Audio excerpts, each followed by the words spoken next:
Like his weight just doesn't feel like distributed. Oh wait, let's go that way. What the hell am I gonna do this for? I don't know.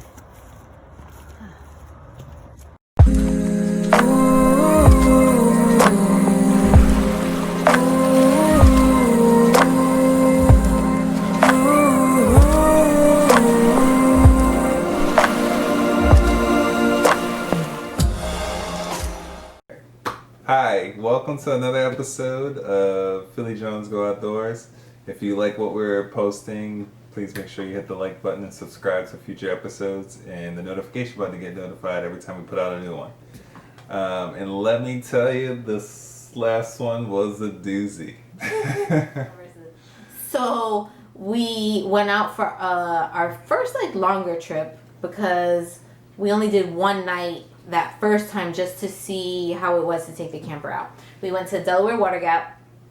Yep. We left at night pretty much after Ken got out of work because we didn't want to have to miss a whole day with check-in. It was less than an hour and a half to get there. We get there, everything's fine, and then we can't find the site. So I have my car too, and then Ken has the camper and the truck, and we're just... So Steph is leading the way, right? So we could barely see it. There's no additional Oh my lights. gosh, it's dark. We're in the boonies. So there's no lights. I'm following Steph, and I see her go through this path, and I'm sitting there I don't know if I could fit. We're going in between two cabins. Sure enough, I literally went through an RV site. you threw it to a whole RV site. It wasn't even supposed to be where you're actually supposed to drive. I drove through the RV site and almost twice. In between two cabins, and then come to find out that is where our actual RV site Yep, she drew through our own RV site. It was supposed to be. Between someone's backyard and two cabins. What are you gonna do? Rookie mistakes. What are you gonna do? Believe me, there was a lot of rookie mistakes on this. For real. Ken did a great job parking. It was interesting, getting everything set up at night. It was still an hour. Ken was working on the outside, unhitching and just getting our carpet out, all that stuff. And then I was in the inside. I definitely like to unpack everything, all of our clothes. I have a little way I organize everything. We're going to make another video on that just to show you how we do it for the Coleman camper, since it can be a tight space. And I also like to have everything organized. So, everything, we got everything ready, and it wasn't too bad. It was a little bit of a chilly night.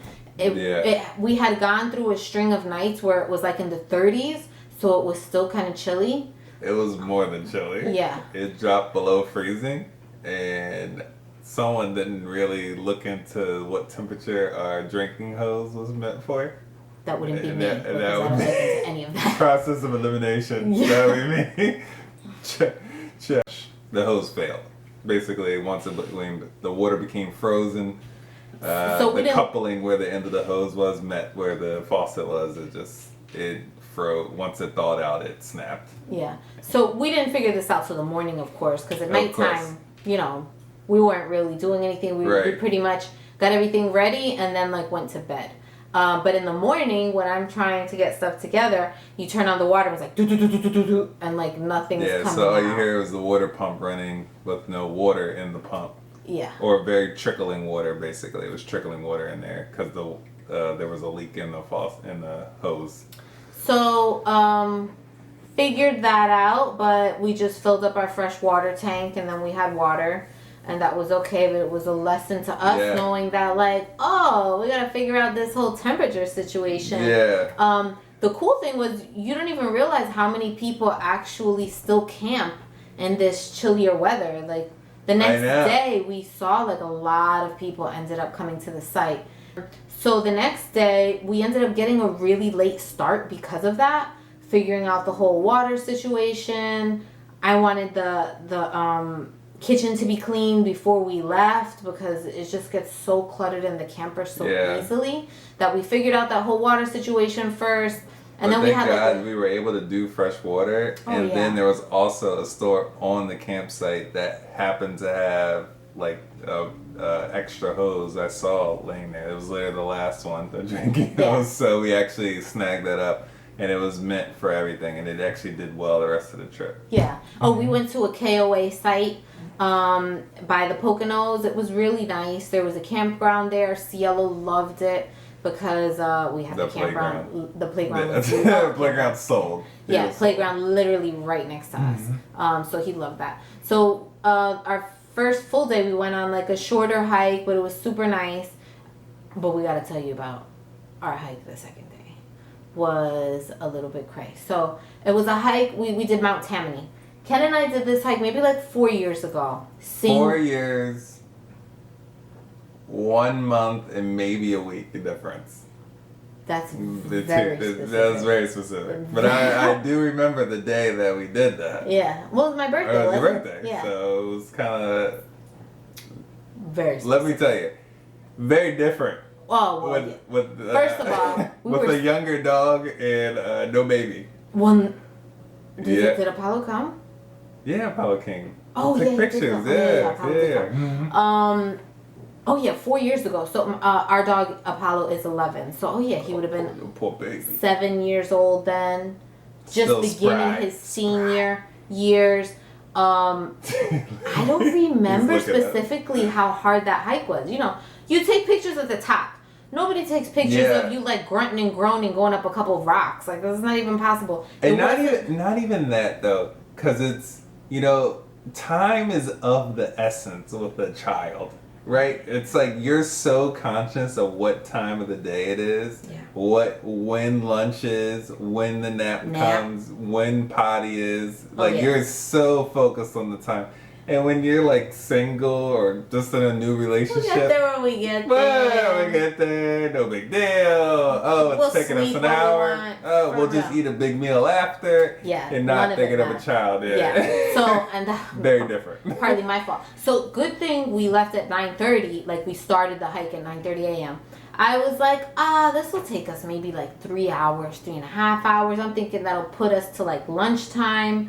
We weren't that far from there, so I figured we would just go home. I had lunch prepared, food prepared already. We'll be fine. I brought like an apple, a Larabar, and some peanut butter. One Larabar. And some peanut butter. I was like, we'll just all have like a little sneaky snack, right? Couple spoonfuls of peanut butter, we're good. Oh my goodness. So we end up starting the hike, and it's like a straight incline the whole time. It was like 1,500 foot elevation, just straight up. Yeah. Pretty much. But we're going up with all the rocks. Steep relative to carrying a 40-pound baby or 35-pound baby. I think it's still pretty steep anyway. And a dog. Yeah, so I'm carrying the baby on my back the whole time. And I'm like, I'm built for this. I'm good, right? And I'm feeling like really good about it. And then I was like, damn, this is a little bit further than I thought it was from our first lookout point. I was like, I think the top isn't too far from here.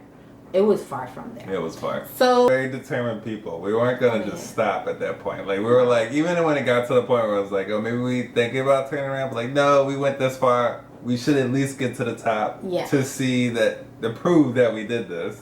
Well, yeah, and more so we were thinking of Apollo, not our, like physically. Yeah, exactly. Physically, we felt fine. I even felt fine with the baby on me. It was more like, we have a lot longer to go. Like, is the baby gonna be okay? Is Apollo gonna be okay? And I was like, you know what? Let's just do it, right? We want to go into the top.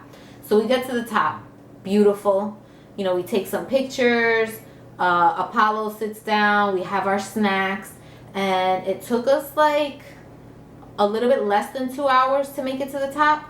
So I'm like, we'll be good. Like maybe we'll it'll rest. take us. Maybe it'll have take our us. Peanut butter and one Larabar shared between the three of us.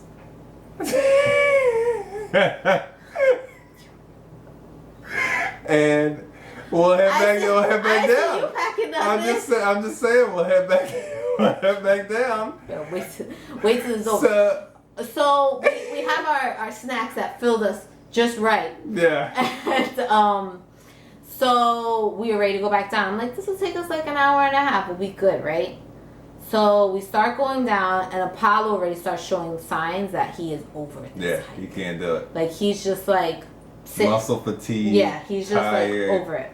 dehydrated. He is done. Even though he had finally- water, he was just done. He finally just like sprawled out when we're like in the middle of a descent, and that was it. And then all of a sudden we're like, we had maybe just been like 10 minutes into going down. Yeah. And we're like, what in the Yeah, world? we had a long way to are go we going considering to how do? far we got up. And then we also, I had the baby at this point going down, and we were just like, how are we ever going to get down? Like, I can't carry, a pile of 60 pounds the whole way down. But we kind of figured it out. So in a way. We put Apollo in the baby carrier, which is a baby carrier, which I think you're supposed to be like 35 pounds 35 pounds max. First of all, our baby is hitting that limit. Like he is, we're just using it just to keep using it. But yeah, because you can't walk. Yeah, he's probably hit that limit. But with Apollo, we're like, well, Ken has better upper body strength than me. These wheels could keep walking with some weight on my back. I figured we'd just put Apollo in the baby carrier, right?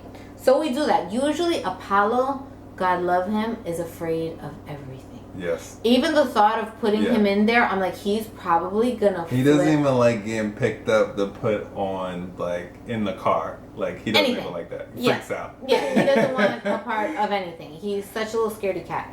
He went in that little carrier as if he's been in it all his life. He was like... It was just the golden carrier. Yeah, down he was there. just He's like, limp. oh, thank you. He was limp and he had both of his paws over my shoulders like, Mama, you got this. He is straight dead weight.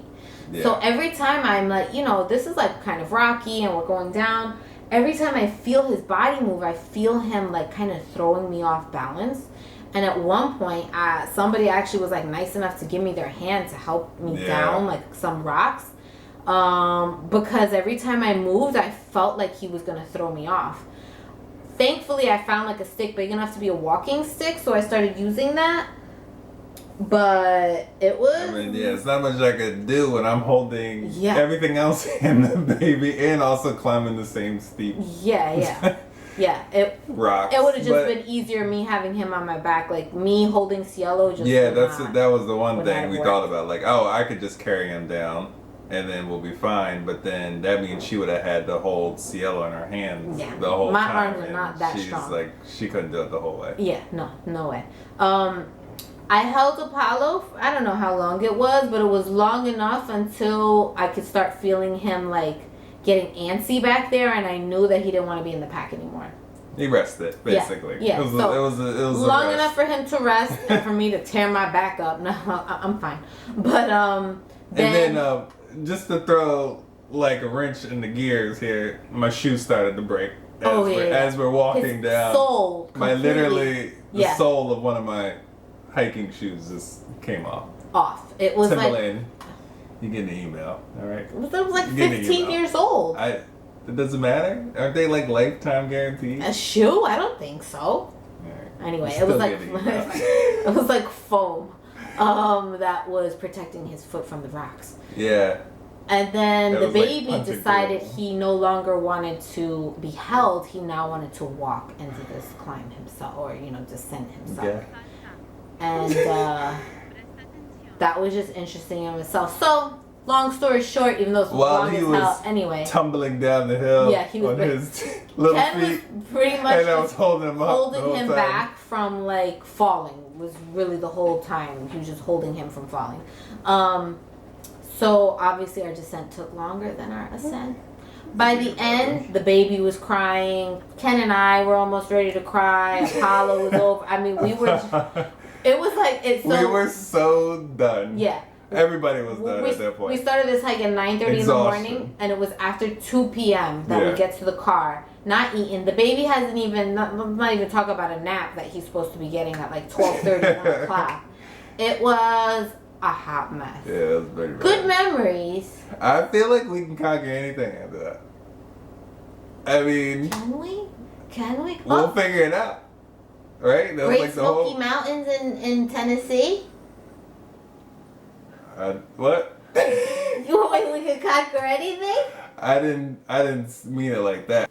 So the rest of our trip was pretty much uneventful for, you know, raising a 2-year-old, Right. crying all the time. Still trying to take care of tasks. Yeah. Survive, basically. Yeah. No, but it was a really good trip. Yeah. It was nice. It was nice to be at the campsite, have s'mores, eat outside, have the campfire. It was really, really nice. Yeah. Campgrounds of America is pretty nice. So we're not sure what our next trip is yet. Not sure at all, but we'll keep you guys informed. And if you like this video, we hope that you like it, that you subscribe to our channel, that you hit the notification button so you know when our videos come up. It's like she's been doing this for a long time. It's crazy. It's crazy. So we're glad that you're here with us and that you're taking part in our journey. We are Philly Jawns Go Outdoors, and we out. Yeah.